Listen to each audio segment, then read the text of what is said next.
अस्सलाम वालेकुम, नमस्कार, सत श्री अकाल एंड गुड इवनिंग। आप देख रहे हैं पॉइंट ऑफ व्यू, और जैसा कि आप देख रहे हैं फ्रेम में हमारे दोनों गेस्ट भी नज़र आ रहे हैं। मैं फिर भी तारुफ करवा देती हूँ। हमें जी ज्वाइन किया है इंडिया से कर्नल दानवीर सिंह ने, जो कि डिफेंस एनालिस्ट भी हैं और एक बेहतरीन इंसान है, और हम अक्सर उनको डिबेट्स में देखते रहते हैं, इंडिया के भी और पाकिस्तान की भी डिबेट्स में देखते रहते हैं। और फिर वो जो हमारे साथ होता है वो शायद हम पाकिस्तान में बदला लेते हैं कर्नल साहब से, कि यहाँ भी हम उसी तरह के एंकर छोड़ते हैं उनके ऊपर, जो खूब चिल्लाते हैं और खूब शोर मचाते हैं। तो अच्छा है, उससे ज़रा एक्टिव रहता है इंसान और मज़ा आता है। और हमें जी पाकिस्तान से ज्वाइन किया है कमर चीमा साहब ने। कमर चीमा साहब को सब लोग जानते हैं, जियो पॉलिटिकल एनालिस्ट हैं। इसके अलावा इंडियन टीवी पे, पाकिस्तान टीवी पे सब जगह नज़र आते हैं। और चीमा साहब भी मैं ज़रूर कहूँगी कि एक बेहतरीन इंसान है। बहुत दफ़ा चीमा साहब का कोई शो होता है और उसके बाद मेरा शो होता है, तो मैं पहले जल्दी जल्दी पॉइंट सुन लेती हूँ चीमा साहब क्या बोल रहे हैं, तो मैं भी ज़रा उनसे सीखने की कोशिश करती हूँ कि मेरे भी थोड़े से पॉइंट्स जो है ना वो सॉलिड हो जाए, मैं इधर उधर की उड़ा के ना हूँ। तो थैंक यू बहुत कि आप दोनों ने ज्वाइन किया, थैंक यू सो मच। आज हम थोड़ा सा डिफरेंट इसलिए करेंगे कि बहुत दफ़ा हो गया कि आपने ये कर दिया, आपने वो कर दिया।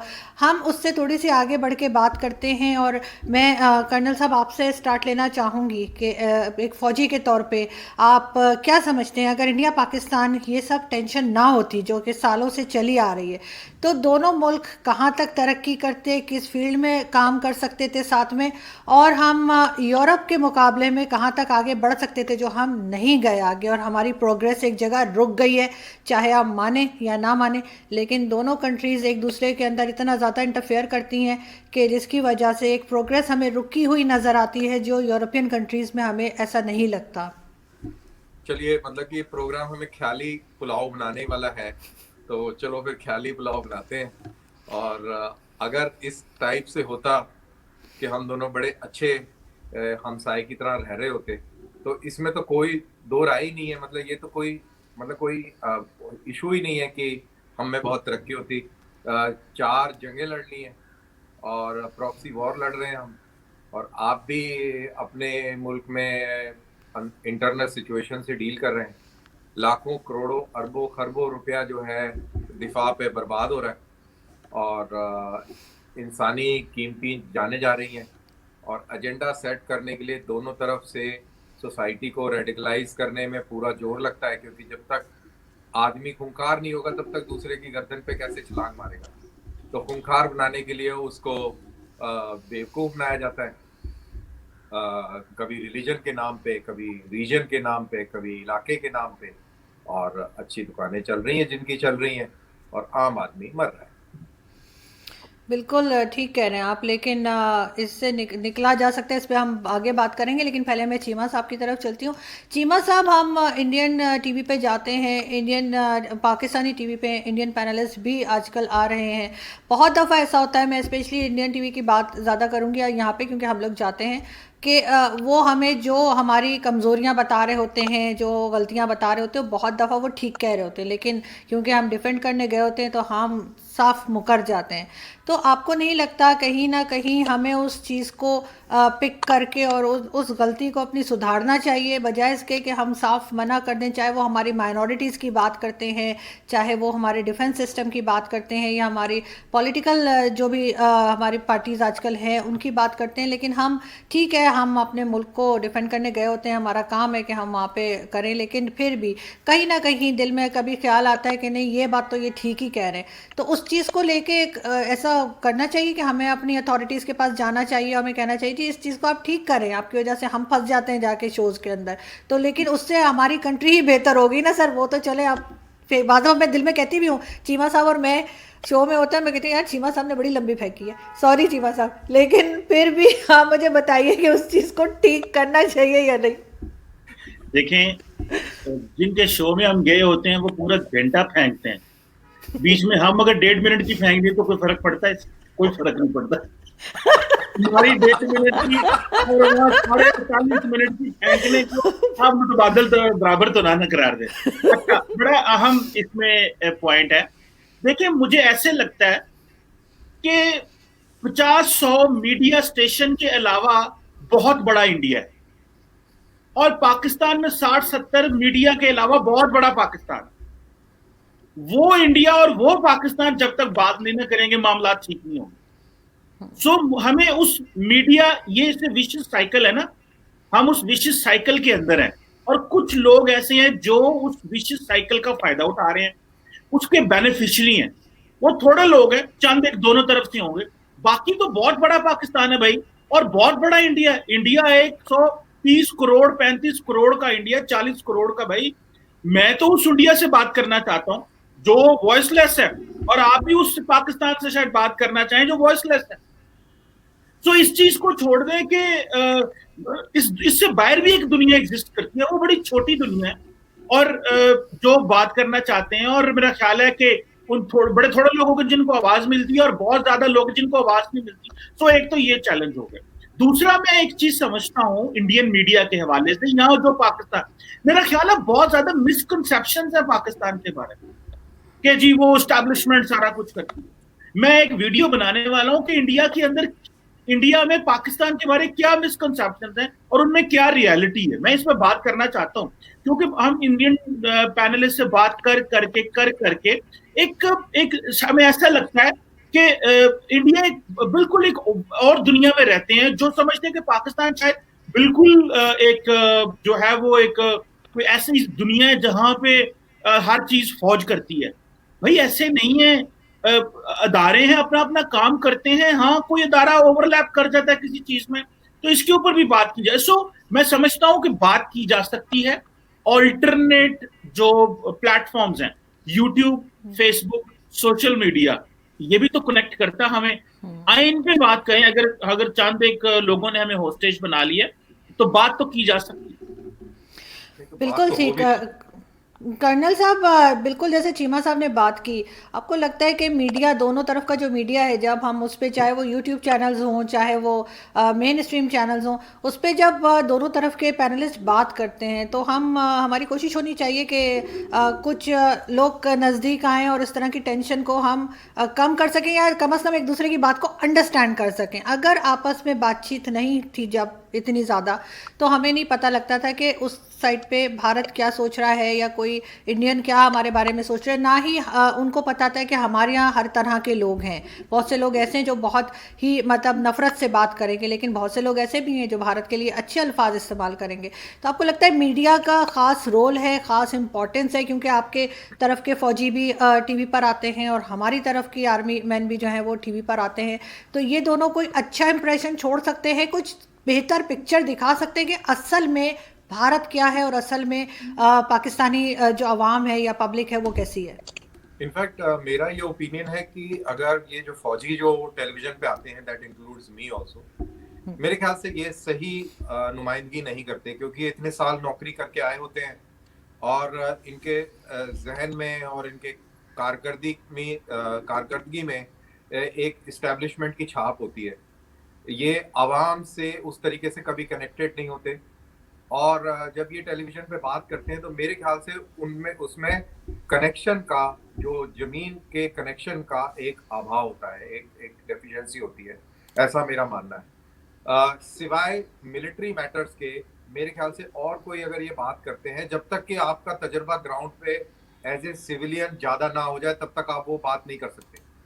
और मेजॉरिटी ऑफ दी फौजी, चाहे वो हिंदुस्तान के हों या पाकिस्तान के हों, उनको ज़मीनी हकायक से वो ज़्यादा रूबरू नहीं होते, उनको ज़्यादा असलियत का मालूम नहीं होता, वो एक बबल में रहने वाले लोग हैं।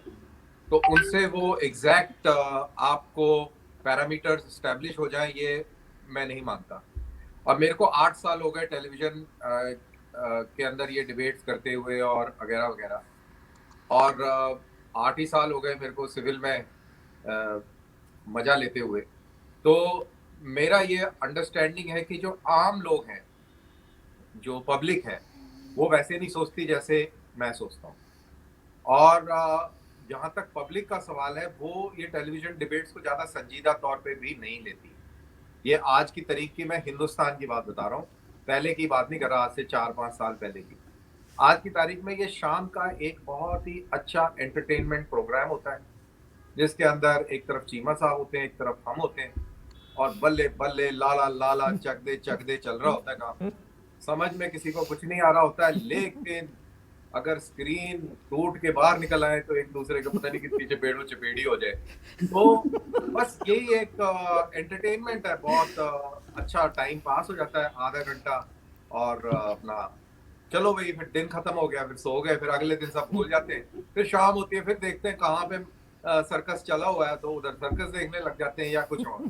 तो ये तो टेलीविजन चैनलों ने तो अपनी टीआरपी के लिए लोगों का बेवकूफ बनाया हुआ है, और वो मदारी हैं, वो जमूरे हैं, और हम उनकी कठपुतलियां हैं, और वो हमें नचाते हैं, खिलाते हैं, और हल्ला शेरी मचती है, बल्ले बल्ले होती है, फिर अगला दिन आ जाता है। तो आम जो लोग है ना, जो नॉर्मल सिटीजन जो है, वो अलग तरीके से देखता है, वो इस चीज को देखता ही नहीं इस तरीके से। ये मेरे को जब एहसास हुआ, जब मैं दुबई 3-4 बार जा चुका हूँ, और जब भी मैं दुबई जाता हूँ, वहां पे जो टैक्सी वाले मिलते हैं वो जनरली वो पाकिस्तान के मिलते हैं, पंजाब के। वो जैसे नॉर्मल बातें बूतें होती हैं, बड़े मजे से बातें होती हैं, तो अब महसूस होता है कि नहीं यार, ये अलग कहानी है, ये ऐसे नहीं है।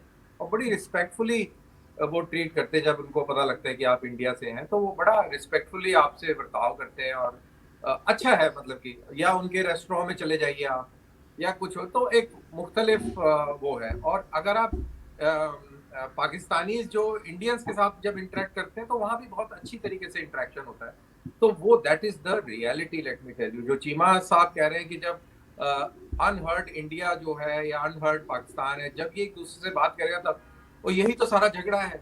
अगर पीपल टू पीपल कॉन्टेक्ट शुरू हो जाएगा तो मसला खत्म हो जाएगा। मसला अगर खत्म हो जाएगा तो अब थोड़ी सी मैं तंग बात करूंगा, मसला अगर खत्म हो गया तो फिर असलियत पे सवाल आ जाएगा, रियलिटी पे सवाल आ जाएगा, आपकी जो पकड़ है उसके ऊपर सवाल आ जाएगा कि यार तो हमारे हाथ से तो वो रेत निकल गई, हमने जो पकड़ के रखी हुई थी, तो रेत खिसक जाएगी। जब रेत खिसक जाएगी तो जो फजलुर रहमान की कल जो क्लिप आई है, जिसमें वो कह रहे हैं कि हमने जी चाय वाय नहीं पीनी है, वो आपने देखी होगी, तो फिर वो कैसे होगा। तो ये सारी चीजें हैं, और ये सिंस मैंने आपका हवाला लिया, वही चीज हमारे यहाँ भी है। अगर यहाँ पर अमन व अमान हो जाएगा, पाकिस्तानियों के साथ दोस्ती हो जाएगी, और पाकिस्तानियों के साथ दोस्ती हो जाए, मैंने आपको एक पहले भी प्रोग्राम में बताया कि पाकिस्तान की बैशिंग इसलिए होती है क्योंकि वो हिंदू मुस्लिम वाला खेल है, और कोई खेल नहीं है।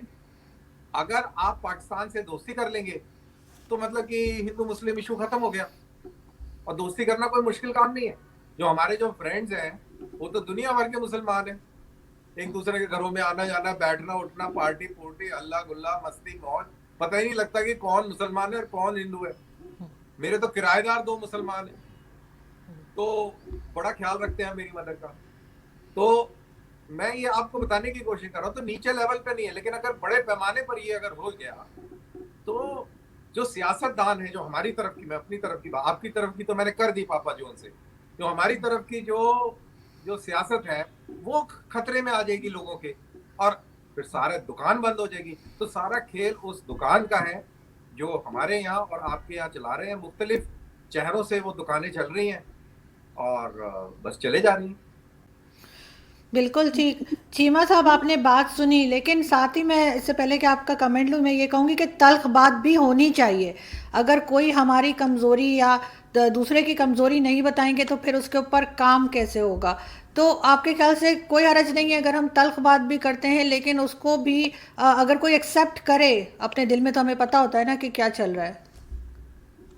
देखिए, मैं समझता हूँ पाकिस्तान में बड़ी तल्ख बात होती है। पाकिस्तान में तो बड़ी तल्ख बात होती है। मुझे बताया ना, कौन सी दुनिया की ऑपोजिशन इस तरह मिलिट्री एस्टैब्लिशमेंट को अटैक करती है, जिसने 15 साल दहशतगर्दी की जंग में 8 से 9 हजार जवान शहीद करा दिए, 75,000 हमारे सिविलियन हो गए। तो अभी भी वो तो सुन रहे हैं सारा कुछ कि चलो यार, ये पॉलिटिशियंस हैं, कर रहे हैं, इनकी स्टेट में इनकी रिट है, सॉरी इनकी सोसाइटी में इनकी रूट्स हैं, तो सुन रहे हैं ना भाई। ये तो मैं तो समझता हूँ बात तो बहुत होती है। मैं तो इंडिया में कहूंगा कि इंडिया के वजीर आजम जो है नरेंद्र मोदी साहब, वो तो मीडिया को लिफ्ट ही नहीं कराते, इंटरव्यू नहीं देते वो तो, और बड़ा मैनेज्ड इंटरव्यू देते हैं। जबकि पाकिस्तान के जो प्राइम मिनिस्टर है या यहाँ पे जो लीडरशिप है वो तो मीडिया को फेस करती है। सो तल्ख बात जो है अगर की जाए तो दोनों तरफ से ही तल्ख बातें तो होती हैं। भारत में भी तल्ख बातें होती हैं नरेंद्र मोदी के बारे में, पाकिस्तान में भी होती है, लेकिन पाकिस्तान में क्योंकि प्रॉब्लम ये है कि फौज को हवा बना दिया गया है कि फौज सारा कुछ कर रही है। और भाई फौज का एक पैरामीटर है, उसके तहत रह के काम करती है। जब पॉलिटिकल लीड ये कहेगी कि हमसे फाटा नहीं संभाला जा रहा, जब पॉलिटिकल लीड ये कहेगी कि फाटा जो है वो उसको उन्होंने 70 साल में कोई कॉन्स्टिट्यूशनल शेप नहीं दी और वहां पे लॉलेसनेस है, वो फौज का काम तो नहीं है मैनेज करना, वो तो पॉलिटिशियन का काम होता है। जब कराची में पीपल्स पार्टी का टेन्योर था तो क्या होता रहा वहां पे, वो लॉ एंड ऑर्डर किसने मेंटेन किया आके? जब बलूचिस्तान में हालात किस तरह खराब थे, देखें सेटल्ड एरिया के अंदर जब लॉ एंड जब फौज आती है तो वो पाकिस्तान का एक आर्टिकल है 245, military comes in aid of civil power, तो वो तब आती है। लेकिन होता यूं है कि वो जब आती है तो फिर ये कहते हैं क्यों आ गए। अभी जिमनी इंतखाब हो रहे हैं तो वो कह रहे हैं जी फौज को लेके आओ, बाहर भी खड़ा करो अंदर भी खड़ा करो, पोलियो में लेके आओ, कराची में अर्बन फ्लडिंग होगी फौज को लेके आओ, टिड्डी दिल में फौज को लेके आओ, उसके अलावा आप ये कोरोना में फौज को लेके आओ। भाई किधर किधर फौज को लेके जाना है आपने? आपका सिविल अपरेटस है नहीं है और आप टारगेट करेंगे फौज को। फौज तो फिर जब उनको पता है कि भाई टिड्डी दिल क्या है, इसे नेशनल सिक्योरिटी का इशू है, आरजू कोरोना वायरस क्या है, इसे नेशनल सिक्योरिटी इशू। अगर मुल्क के अंदर कर्नल साहब पाकिस्तान में अगर हजारों लोग मरने शुरू हो जाएं तो मुझे ये बताएं, हमने ये तो नहीं कहना कि फौज बैरक से बाहर नहीं निकले। भाई आज ये देखिए स्पेन में फ्लड्स आए हुए हैं, स्नो स्टॉर्म है, सारी स्पेनिश आर्मी सड़कों के ऊपर है, दुनिया में होता है। लेकिन प्रॉब्लम पाकिस्तान का ये है कि पाकिस्तान में थोड़ी और तरीके से फौज को डील किया जाता है। सो मेरा ख्याल है कि फौज भी इसी मुल्क के इंटरेस्ट को प्रोटेक्ट कर रही है, पॉलिटिशियन भी इसी मुल्क के इंटरेस्ट को प्रोटेक्ट कर रहे हैं। और जो आप बात कर रही है ना कि जो सख्त बात बर्दाश्त करनी चाहिए, वो काम भी करते हैं, सख्त बातें भी बर्दाश्त करिए। और उस रेफरेंस में ये सारी बातें आपको बता रहा हूँ। तो भारत में मैं समझता हूं कि वहां पे भी जो लीडरशिप है, मुझे ऐसे लगता है कि नरेंद्र मोदी साहब as a prime minister he doesn't listen to media at all. वो तो इंटरव्यू नहीं देते, मैं कर्नल साहब ज्यादा बेहतर बता सकते हैं, वो तो प्रेस रिलीज भेजते हैं, वो तो अपना ट्विटर पे पैगाम भेजते हैं, वो तो नहीं आते। ये जो 2019 के इलेक्शन में उन्होंने इंटरव्यू दिए थे, बड़े मैनेज्ड इंटरव्यू थे।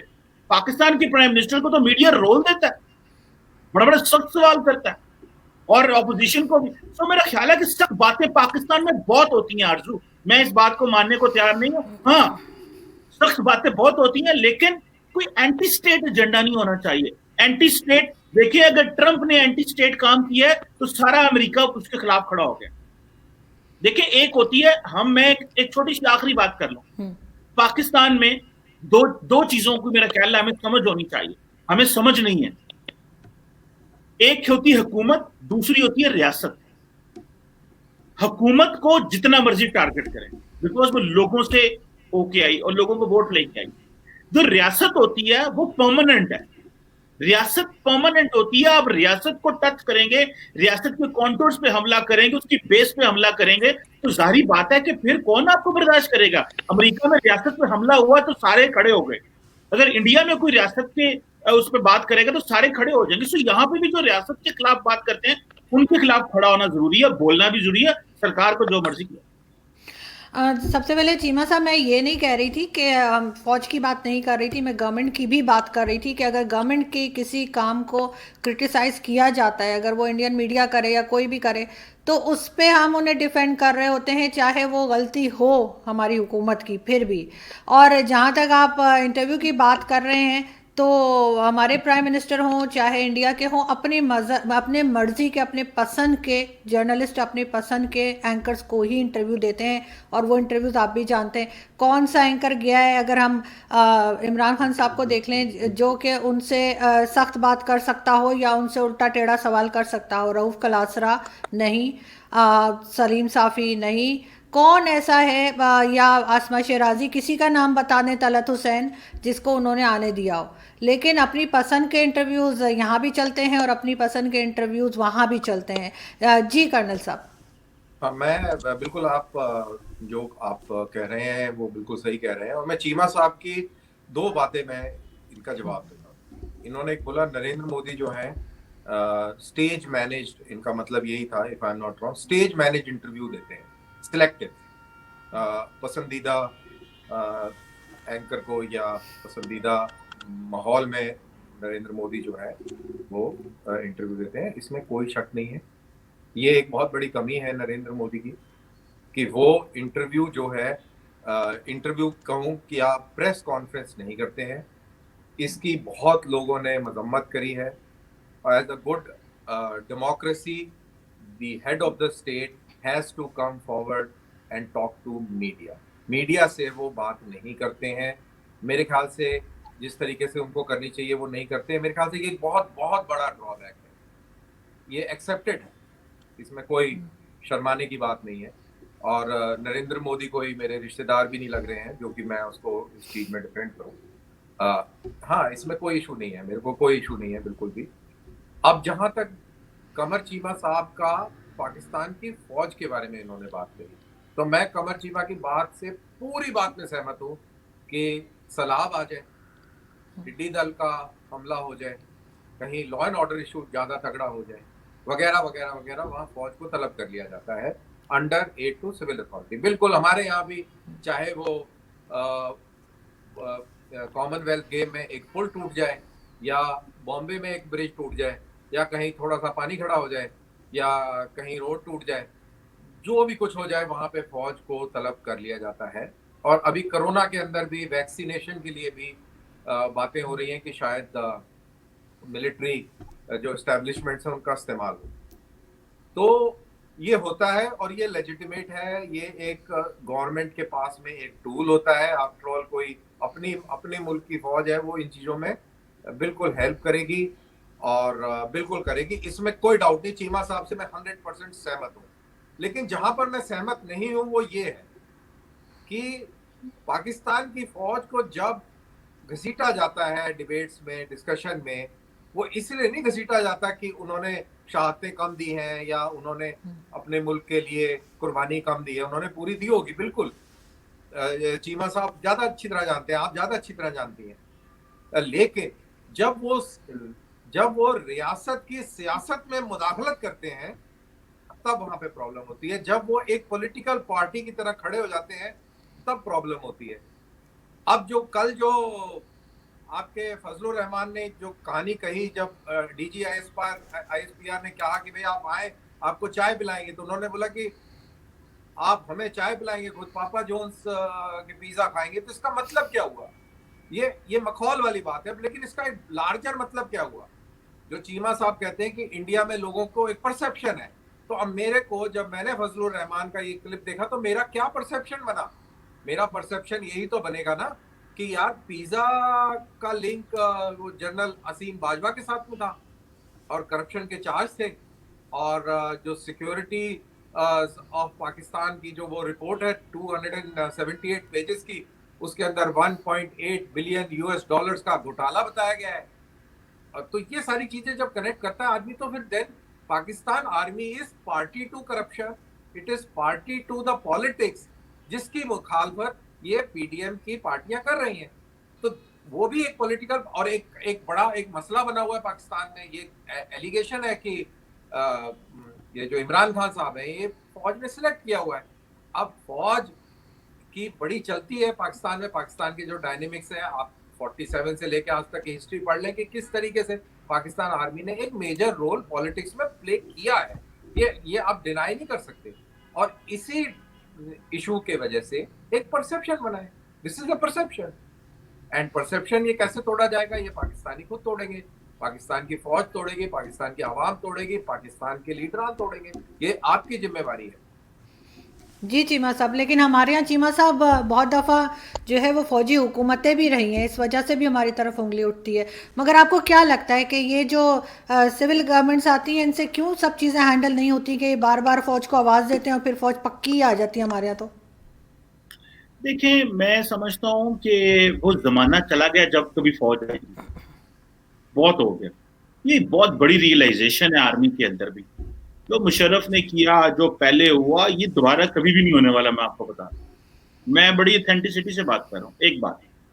दूसरी बात, माजी में क्या हुआ जी? ਤੁਸੀਂ आप मेरे प्रोग्राम ਦੇ ਉੱਤੇ ਕਿਹਾ ਸੀਗਾ ਕਿ ਸਾਡੇ ਲਾਈਟ ਨਹੀਂ ਜਾਂਦੀ ਤੇ ਅਗਲੇ ਦਿਨ 12 ਘੰਟੇ ਲਾਈਟ ਚਲੀ ਗਈ ਸੀ। नहीं, सुनो सुनो सुनो ਤੁਸੀਂ ਇੰਜ ਨਾ ਕਹੋ, ਤੁਸੀਂ ਇੰਜ ਨਾ ਕਹੋ। दोबारा फौजी हुकूमत आ जाएगी।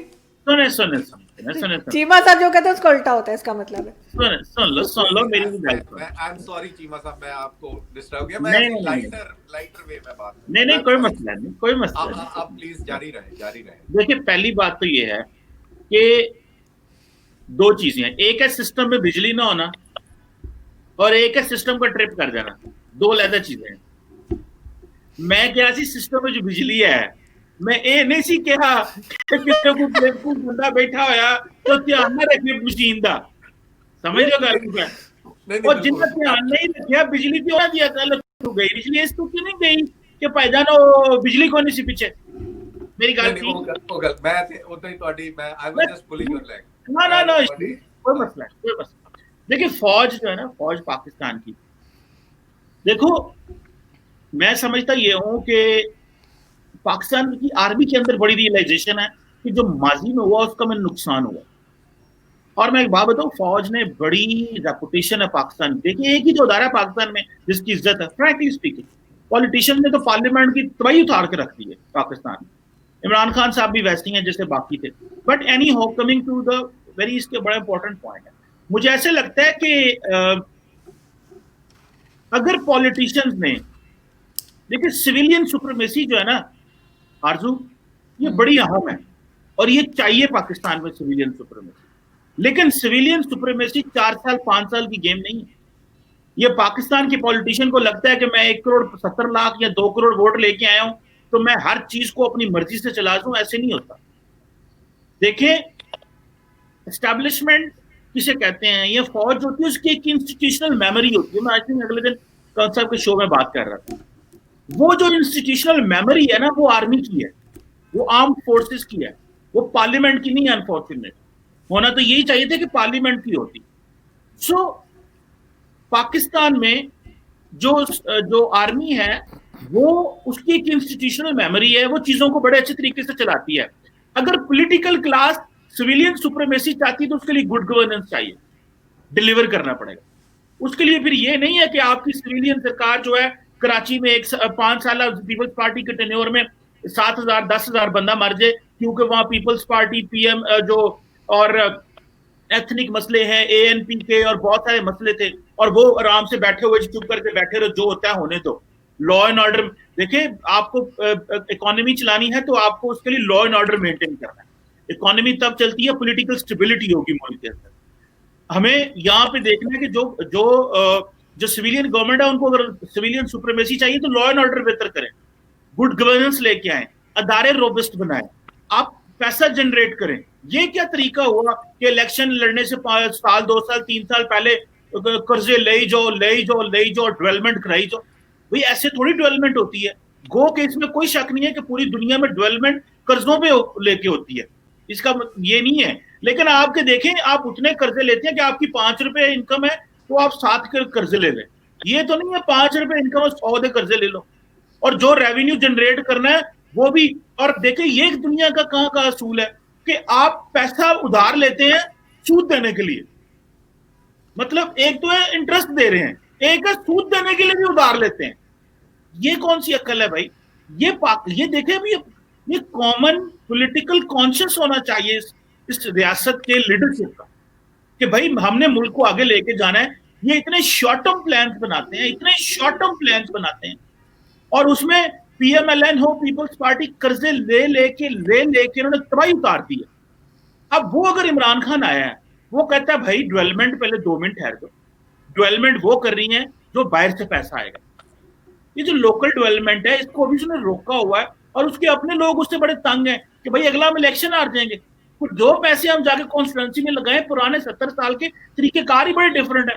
वो कह रहे नहीं पहले पैसा तो जनरेट कर लें, पहले रेवेन्यू। अभी देखे ना, इनफॉर्मल इकोनॉमी बहुत बड़ी है, आपने उस इकोनॉमी को फॉर्मलाइज ही नहीं किया क्योंकि गवर्नमेंट में ट्रस्ट नहीं है, लोग पैसा नहीं देना चाहते, टैक्स नहीं देना चाहते। तो ये काम किसके करने के हैं? ये जनरल कमर बाजवा ने करने थे, रहीम शरीफ ने करने थे, या बाकियों ने करने? ये उनके काम नहीं है, ये काम पॉलिटिकल एलीट के हैं। अगर पॉलिटिकल एलीट ये काम करेगी तो सबके लिए आसानी पैदा होगी। तो मैं एक बात बताऊं, as a student of politics, अगर मेरी स्पेस है और उस पर कर्नल साहब कब्जा कर लें, आरजू आप कब्जा कर लें, मैं आप दोनों को कभी बुरा नहीं कहूंगा। मैं कमजोर था तो स्पेस कवर हो गई ना। आप अपनी स्ट्रेंथ पे काम करें, ये ना कि अगला कौन कितना ताकतवर है या अगला किस तरह है। सो मुझे तो ऐसे लगता है शायद पाकिस्तान में चीजें बेहतर हो सकती हैं अगर political lead long term plan बनाए, 20 साल 25 साल का रेवेन्यू जनरेट करें, गुड गवर्नेंस लेके आए, अदारे मजबूत करें, तो सिविलियन सुप्रीमेसी भी आ जाएगी, डेवलपमेंट भी हो जाएगी, सारा कुछ हो जाएगा। यहाँ पे सारे जो है ना वो फायर फाइटर है, पूरा मुल्क फायर फाइटिंग पे लगा हुआ। एक क्राइसिस आया फटाफट मिट्टी पालो, फिर दूजा आ गया उन्हें मिट्टी पालो, तीजा आ गया उससे मिट्टी पालो, फिर इधर आग लग गई उधर आग लग गई। ऐसे मुल्क नहीं चलते। ये मुल्क है, कोई घर तो नहीं है यहाँ पुलिस का जी। बिल्कुल ठीक। मैं कर्नल साहब की तरफ चलती हूँ, लेकिन उससे पहले चीमा साहब, अभी पीटीआई ने, इमरान खान गवर्नमेंट ने जितने कर्जे लिए हैं वो पिछली गवर्नमेंट से कहीं ज़्यादा हैं, यही सुनने में आ रहा है। जी कर्नल साहब। देखिए, मैं चीमा साहब ने बहुत अच्छा अपना एक नज़रिया पेश किया एंड उससे मेरे को बहुत समझ में आया कि पाकिस्तान में कैसे चीज़ चलती है। I am so thankful to Cheema साहब कि उन्होंने इस चीज़ को एक्सप्लेन किया। मेरा एक two pennies contribution to this discussion on the Pakistan side would be कि जो मेमोरी की जो बात कर रहे हैं चीमा साहब, इंस्टीट्यूशनल मेमोरी है, बहुत इंपॉर्टेंट चीज़ होती है किसी भी मुल्क के लिए। और इंस्टीट्यूशनल मेमोरी जो, अगर हम हिंदुस्तान की बात करें तो हमारे यहाँ पे ब्यूरोक्रेसी बहुत स्ट्रांग है। ब्यूरोक्रेसी, चाहे वो पॉलिटिशियंस हो, फौज हो, कोई भी इदारा हो, बहुत बहुत स्ट्रांग है। और ये इंस्टीट्यूशनल मेमोरी ब्यूरोक्रेसी के पास है। फौज अपनी जगह पर काम कर रही है। फौज को अपनी जगह पे काम करने के लिए जो पाला बनाया हुआ है, दायरा बनाया हुआ है, ये ब्यूरोक्रेसी के थ्रू मुकम्मल किया गया है कि आप इसमें ही कबड्डी खेलेंगे, बाहर नहीं निकलेंगे। वो आप पे नजर रखते हैं, ब्यूरोक्रेसी। पॉलिटिशियंस, मैं आपको एग्जांपल देता हूं। सीएए का एक्ट जो बीजेपी ने पास किया है, इसका जो ड्राफ्ट बना था ये कांग्रेस गवर्नमेंट के टाइम में बना था। वो इंस्टीट्यूशनल मेमोरी थी कि वो ड्राफ्ट जो है वो सेव रहा और वो पार्लियामेंट में पेश हुआ। जो फार्म एक्ट, जिसके ऊपर अभी हल्ला गुल्ला मचा हुआ दिल्ली के अंदर, ये नरेंद्र मोदी अगली बार रहे ना रहे, कांग्रेस पार्टी आ जाए, ये फार्म एक्ट रहेगा क्योंकि ये इंस्टीट्यूशनल मेमोरी से चल रहा है। ये जो एक्ट्स है ये कांग्रेस पार्टी ने बनाए, मनमोहन सिंह की, लेकिन उनके पास में अक्सरियत नहीं थी इनको पास कराने की, और बीजेपी ने उसको पास होने नहीं दिया। जो काम अभी ऑपोजिशन हिंदुस्तान में कर रही है ये बीजेपी करती थी जब ये मनमोहन सिंह इस एक्ट को लेके आना चाह रहे थे, क्योंकि कोई नहीं चाहता कि इस सहरा इसके सिर पे बंधे अच्छे काम का। और अभी एग्जैक्टली वही हो रहा है। जो नरेंद्र मोदी गुजरात के चीफ मिनिस्टर थे और जब ये ऑपोजिशन करते थे, इसके अगेंस्ट में इन्होंने जो लेटर लिखा था, एग्जैक्टली वही चीज अभी ये फार्मर लीडर कर रहे हैं, जो कि कहा जाता है कि ऑपोजिशन पार्टीज के प्रॉक्सीज हैं। तो लेकिन जो इंस्टीट्यूशनल मेमोरी, जो बहुत इंपॉर्टेंट बात करी कमर चीमा साहब ने, वो हमारे मुल्क के अंदर ब्यूरोक्रेसी के पास है। पार्लियामेंट उस इंस्टीट्यूशनल मेमोरी को मैनिफेस्ट करने में हेल्प करता है। पार्लियामेंट से आवाम की डिबेट होती है। Excuse me. तो ये है चीज। और जहां तक पाकिस्तान का सवाल है, मेरे को ऐसा लगता है कि जो ब्यूरोक्रेसी को जो कमजोर किया है, इसमें फौजियों को मैं दोष दूंगा और साथ ही पॉलिटिशियंस को भी दूंगा। स्पेशली आपके जो भुट्टो साहब थे 70s में, ब्यूरोक्रेसी को बहुत कमजोर किया गया है। आज की तारीख में ब्यूरोक्रेसी की वो पकड़ ही नहीं है मुल्क के ऊपर जितनी पकड़ जो है फौजियों के पास है। अब एक जो गैप बन गया, अब जो ब्यूरोक्रेसी का जो गैप बन गया, ये कौन पूरा करेगा? Exactly what Qamar Cheema is saying, कि अगर एक वैक्यूम बन गया है तो कोई आके उसको ऑक्यूपाई करेगा। और ऑक्यूपाई कौन करेगा? कोई इदारा ही करेगा, क्योंकि उसी के पास ही फाइल होगी। वो फौज है, वो फौज आके कर लेती है।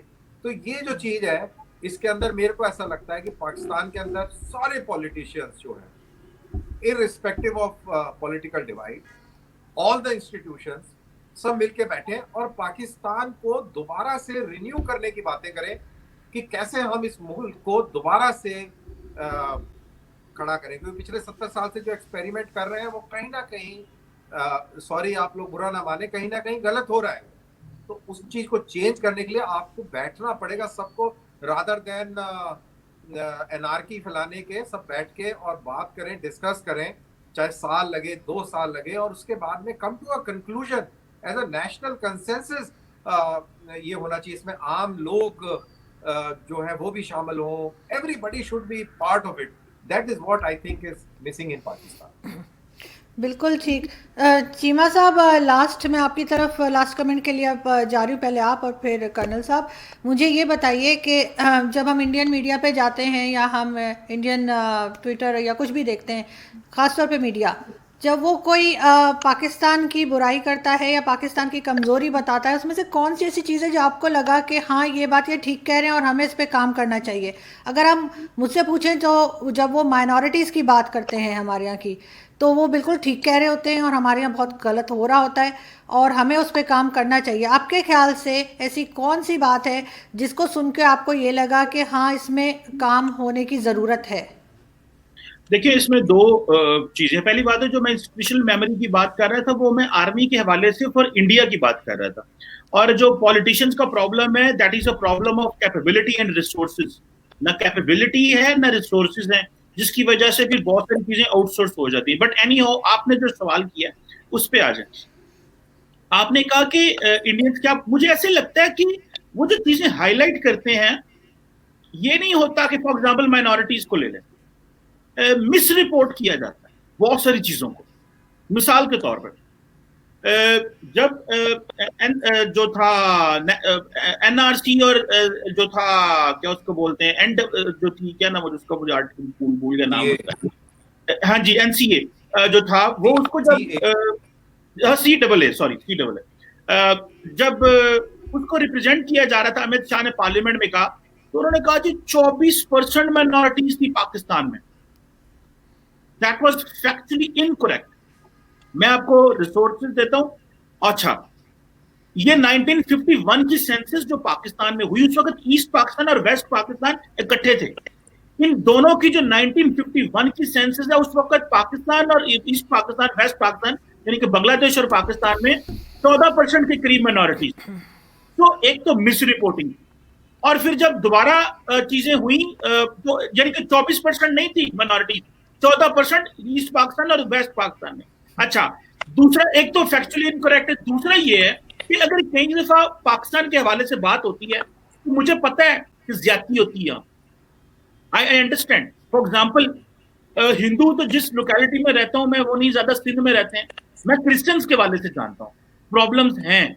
हम उनको उस तरह रिस्पेक्ट नहीं देते जिस तरह देनी चाहिए। कॉन्स्टिट्यूशन में वर्ड माइनॉरिटी है, मैं इसके भी हक में नहीं हूं, क्योंकि मैं समझता हूं कि सारे पाकिस्तानी बराबर हैं, क्रिश्चियन हो, हिंदू हो, मुसलमान हो, ये नहीं होना चाहिए। लेकिन क्योंकि हम इस्लामिक रिपब्लिक ऑफ पाकिस्तान है, तो हमने जो माइनॉरिटीज के लॉ लिख दिए गए इस्लाम में, लिहाजा वो उसमें आ जाते हैं। लेकिन एज ए नेशन स्टेट हमें सबको इक्वल देना है। और जाहिर बात है, देखिए पाकिस्तान में हिंदू जहां पे रहते हैं या सिख जहां पे रहते हैं, तो मुझे ऐसे लगता है कि अगर कहीं पे हिंदू रहते हैं तो वो जो नॉर्मल सोशल प्रैक्टिसेस होती हैं उसमें वो बह जाते हैं। किस तरह, अगर फॉर एग्जांपल एक हिंदू लड़की मुसलमान लड़के से शादी हो गई, और वो जारी बात है कि ये पूरी दुनिया में लड़कियां कन्वर्ट हो जाती हैं इस्लाम की तरफ, तो उन्होंने कहा जी जबरदस्ती कर लिया। अच्छा, कई जगह पे जबरदस्ती भी हो रही होगी, ये नहीं कि नहीं हो रही होगी, बिल्कुल हो रही होगी। जैसे मियां मिठू का नाम आता है और बहुत सारे कैरेक्टर्स हैं सिंध के अंदर। सो वो ज्यादतियां जो है वो रियासत का काम है प्रोटेक्ट करना।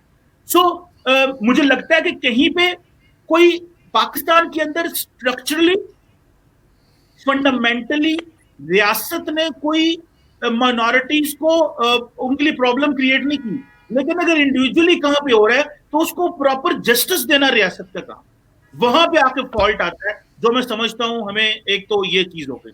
बाकी फॉर एग्जाम्पल अक्सर बात होती है ये इसकी हाफिज सईद वगैरह की और इस तरह की चीजों की। मैं समझता हूं कि अगर हम हाफिज सईद के मामले में पहले बहुत फैसले कर लेते तो आज हमें ये चीजें ना देखनी पड़ती। रियासत अगर पहले फैसला कर लेती, मैंने इसके ऊपर बहुत बोला, पाकिस्तानी टीवी में बोला, मैंने लिखा भी है इस पर, how to mainstream militant.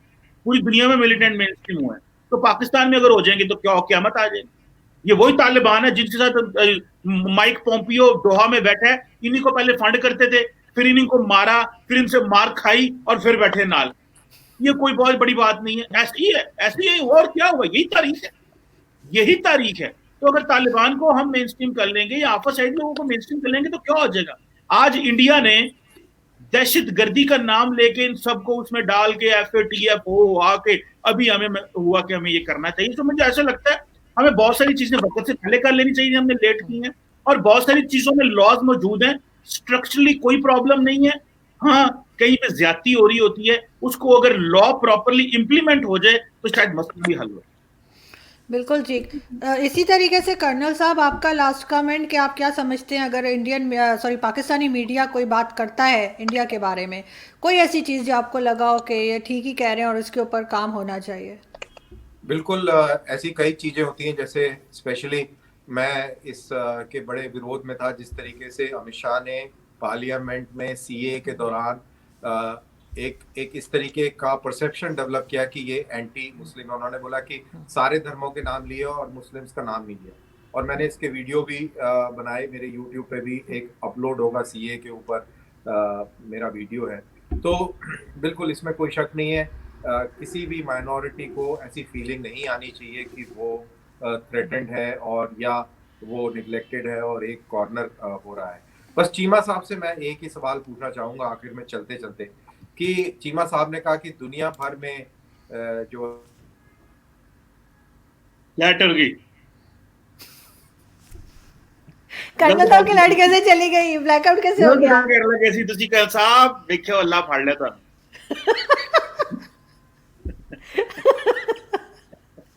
ये तो वाकई में चले। कर्नल साहब क्या हो गया? कल साहब साजिश, यहूदियों की साजिश तो हमारे साथ होती है, इनके साथ किसकी साजिश है? देखे गलत गल कर लगे सी कोई ना कोई, मैंने पता है। आ जाएंगे आ जाएंगे।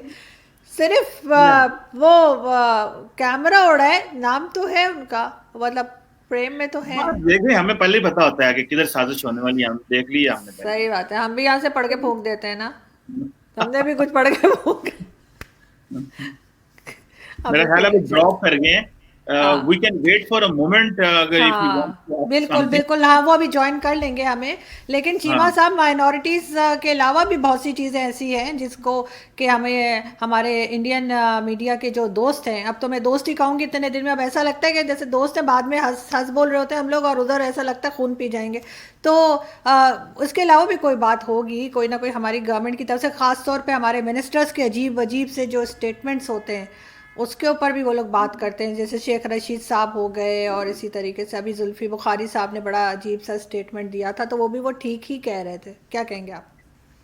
देखें, फॉरेन पॉलिसी और जो नेशनल सिक्योरिटी इश्यूज होते हैं, इस पे जो लीडरशिप होती है उसकी थोड़ी स्कूलिंग होनी चाहिए हिस्ट्री के हवाले से। फॉर एग्जांपल, अगर फवाद चौधरी ने या किसी ने कोई बात कर दी है तो उसको थोड़ा सा ये होता है कि अगर आप ये देखें पब्लिक से पॉइंट तो आपको मिल जाएंगे, you will get some brownie points, लेकिन प्रॉब्लम ये है कि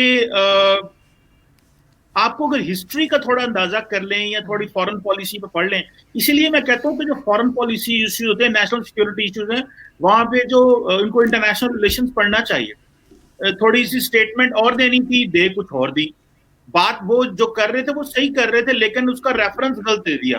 सो अगर थोड़ा सा ये हो कि भाई पार्लियामेंट में खड़े होकर बात करनी है तो रात को थोड़ी स्टडी कर लें। तो ये पूरी दुनिया में ऐसे होता है, ये सिर्फ पाकिस्तान में नहीं होता, लेकिन क्योंकि इंडियन मीडिया में गाई लगा के देख रहा होता है, पूरी अखा ध्यान कर देता होता है, कोई गल लंघ ना जाए, जड़े बंदे ने जो गल की थी पढ़ लो उसमें बस, तो वो उन्होंने बस पकड़ लिया। फिर मीडिया, क्योंकि उनको तो चाहिए होता है एंटी पाकिस्तान बैशिंग करनी, फाड़ लो करनी है, इनको पंजाबी जैसी कहना फाड़ लो हो जाए। सो वो इस सेंस में मेरा ख्याल है कि बाकी इंडिया से कौन सी कम होती हैं चीजें, सारा टाइम लगे होते हैं सियासतदान। नरेंद्र मोदी जी ने तो पकड़ के तबाही उतार के रख दी है दोनों मुल्कों की, ना आगे जा सकते हैं, ना कि रुक सकते हैं, ना बात कर सकते हैं, नफरत नफरत, गाली गाली, मार मार, कुटाई कुटाई कर दी है, और छोटे से पैटी गोल्स के लिए करोड़ों आबादी के लोगों को जो है ना वो पकड़ के तो कर दिया है, होस्टेज बना लिया। सो मैं समझता हूं कि पॉलिटिशियंस की स्कूलिंग की कमी होती है। उनको ये बड़ा शौक होता है कि हमें जो है वो हमें फटाफट जो है ना, हम कोई ऐसी बात करें कि मीडिया उठा ले और फिर जो है ना एक दिन बल्ले बल्ले उस दिन मेरी दिहाड़ी लग जाए। ये पंजाबी कहते हैं दिहाड़ी ला, सियासतदान दिहाड़ी लग जाए साड़ी। आज जनाब मीडिया पे मेरे ही बयान चल रहा था तो वो बयान सीधा चलने की बजाय उल्टा चल जाता है। वो उसके लिए because you lack knowledge at times, तो और यू मिस कोट समथिंग जो आपको नहीं कोट करनी चाहिए। तो ये चीज है।